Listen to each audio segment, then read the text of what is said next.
So here's how to perform the darts celebration on FC25.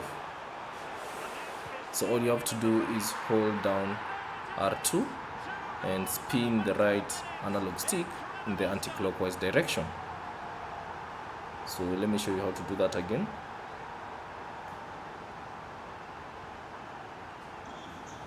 Here, and the ball is moving again.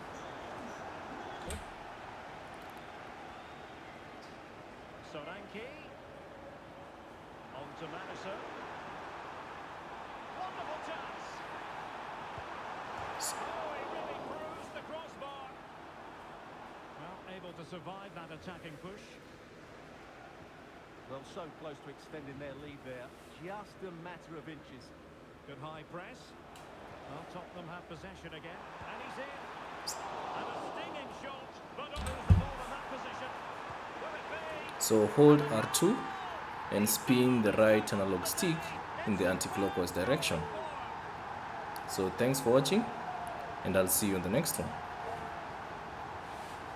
Well, as you can see, he's given far too much space, but he's still had some work to do, and I think